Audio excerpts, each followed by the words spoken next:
Los Angeles, AP, 3 people were killed and 4 others wounded in a shooting at a multi-million-dollar short-term rental home in an upscale Los Angeles neighborhood early Saturday, police said. The shooting occurred about 2:30 a.m. in the Beverly Crest neighborhood. This is at least the 6th mass shooting in California this month. Sergeant Frank Preciado of the Los Angeles Police Department said earlier Saturday that the 3 people killed were inside a vehicle. 2 of the 4 victims were taken in private vehicles to area hospitals and 2 others were transported by ambulance, police spokesperson Sergeant Bruce Borihanh said. 2 were in critical condition and 2 were in stable condition, Borihanh said. The ages and genders of the victims were not immediately released. Investigators were trying to determine if there was a party at the rental home or what type of gathering was occurring, Borihanh said. Borihanh said police have no information on suspects. With the shooting over, the block was sectioned off as investigators scoured for evidence. The mid-century home is in Beverly Crest, a quiet neighborhood nestled in the Santa Monica Mountains where houses are large and expensive. The property, estimated at $3 million, is on a cul-de-sac and described in online real estate platforms as modern and private with a pool and outdoor shower. LAPD officer Jader Chavez said the department did not know if the house had a history of noise or other party-related complaints. The early Saturday morning shooting comes on top a massacre at a dance hall in a Los Angeles suburb last week that left 11 dead and 9 wounded and shootings at 2 Half Moon Bay farms that left 7 dead and 1 wounded. Last Saturday, 72-year-old Hu Can Tran gunned down patrons at a ballroom dance hall in predominantly Asian Monterey Park, where tens of thousands attended Lunar New Year festivities earlier that evening. He drove to another dance hall but was thwarted by an employee. Many of the dead were in their 60s and 70s. Tran later killed himself as police closed in on the van in which he sat. On Monday, a man shot and killed 4 people at the mushroom farm where he worked, then drove to another farm where he had previously worked and killed 3 people there, authorities said. Chunli Zhao, 66, is in jail and faces murder charges in what police called a case of workplace violence. The killings have dealt a blow to the state, which has some of the nation's toughest firearm laws and lowest rates of gun deaths. For the 3rd straight year, the U.S. in 2022 recorded over 600 mass shootings in which at least 4 people were killed or injured. At least 3 people were killed and 4 wounded Saturday morning in a shooting in an upscale neighborhood in the Benedict Canyon area of Los Angeles, authorities said. 3 people were killed inside a vehicle on the street and 4 were wounded outside, a law enforcement source told The Times.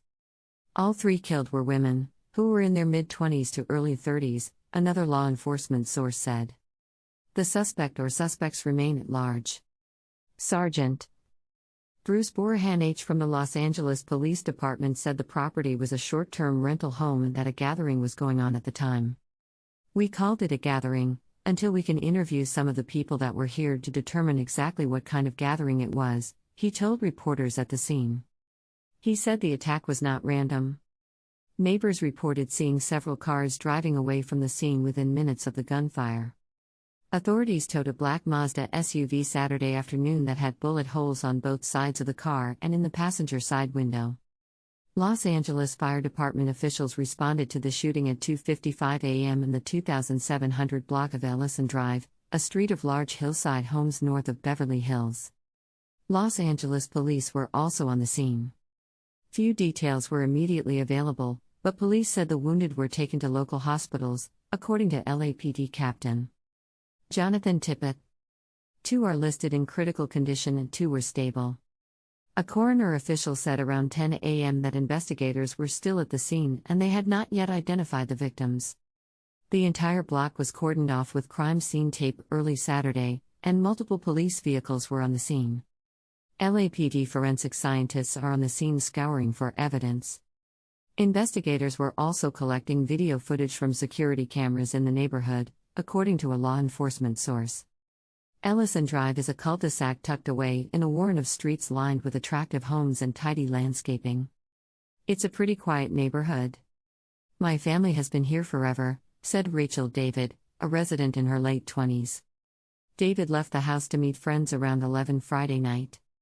When she returned the next morning around 5 a.m. and saw rows of flashing police cars, she initially wondered if it was a film shoot, a fairly common occurrence in the area.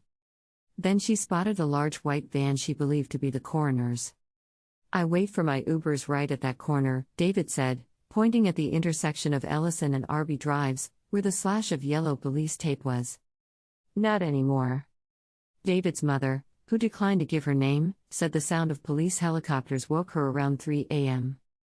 "Now you know why moms worry about their children when they're out late," the woman said. "I just feel terrible," she added, gesturing with her coffee mug toward the blocked-off street where the 3 victims' bodies were still in the car. The women live around the corner from the crime scene with David's grandmother, who has lived in the house as its original owner since the 1960s.